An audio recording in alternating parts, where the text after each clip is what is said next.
What's up guys, I'm John Gossett and welcome to Plant Like the Pros, your guide to woody ornamentals and trees and how they fit into your landscape. On last episode, we talked about foundation plants that can work in the full sun. On this episode, we're going to talk about foundation plants again, but this time we're going to be showcasing 5 foundation plants that can work in a shady spot in your landscape bed. So come on, let's talk plants. Woo! Pack up the possums, corral the coons, and rope the goats. Ain't no reason to talk about another plant today. This video is over. This is Illicium banana peel. It is one of my favorite partial shade shrubs. It's an evergreen shrub. It's going to get 4 foot tall, 4 foot wide, and it's a zone 7 to 9. Great choice to work as a foundation in a partial shaded bed. It can handle wet feet. A lot of times with a shaded bed, the soil stays a little bit wet there. That's all right. Illicium will thrive in that area. Like I said, it's 4 foot tall, 4 foot wide, easy to maintain, 1 shear a year. It's going to keep this nice yellow foliage late spring, summer, into early fall. It'll dull up a little bit in the wintertime, but like most plants do, you're going to lose a little bit of color. Great choice as a partial shade foundation plant. Check this next one out, guys. This is a Cuba japonica. This is the cultivar Rosani. It's an evergreen shrub. It's going to get 6 high and 6 wide, and it's a zone 7 to 10. I love the deep, lush green foliage that stays on this shrub year round. It's a slow growing shrub, so it doesn't require a lot of maintenance.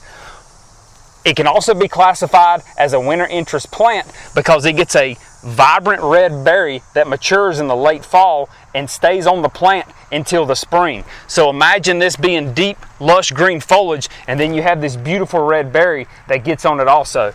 Really does make some attraction in your bed in the wintertime. Great choice as a deep shade foundation plant. I was going to save the best for last, but I couldn't contain my excitement anymore. Let's talk about my favorite shade foundation plant. That's the Cephalotaxis Duke's Garden. Evergreen shrub. It's a zone 6 to 9, and it's going to get 4 foot tall and 4 foot wide. 100% pest free, low maintenance, no pruning involved. Loves the deep shade, deep, dark, green foliage year round. Love the texture on these guys. Texture like you've never seen. Not another plant looks like it. Great choice. My number one choice for a shade foundation spot in your landscape. Hold up now. We're not done with Illicium just yet. This is Illicium Scorpio. It's an evergreen shrub. It's a zone 6 to 9, and it's going to get 4 to 5 foot tall and 4 to 5 foot wide. Like its brother, the banana peel, we talked about earlier in this video, evergreen shrub likes the partial shaded bed and can tolerate that damp, moist, wet soil. It'll actually thrive very well in those conditions. What sets this one apart from the banana peel is the bloom.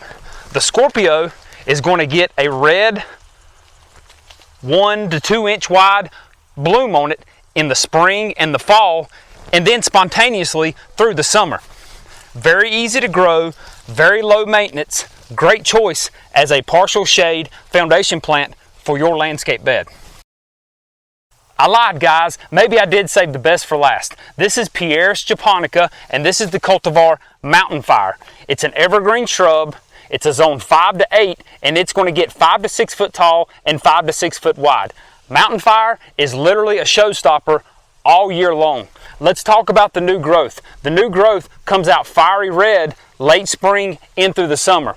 By late summer, early fall, it starts setting its flower buds for the following spring. When spring arrives the next year, these flower buds turn into a vibrant, solid white, drooping bloom that literally covers the entire shrub.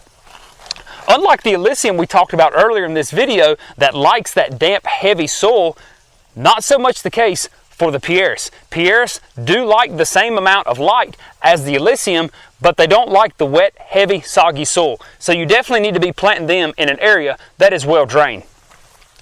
All in all, great choice as a foundation plant for a shady area in your landscape. Hey guys, I hope you enjoyed this episode of Foundation Plants for the Shade. Drop us a comment if you have any questions about any of the plants in this episode, and make sure you like this video and subscribe as we take you through the world of woody ornamentals and trees and how they fit into your landscape.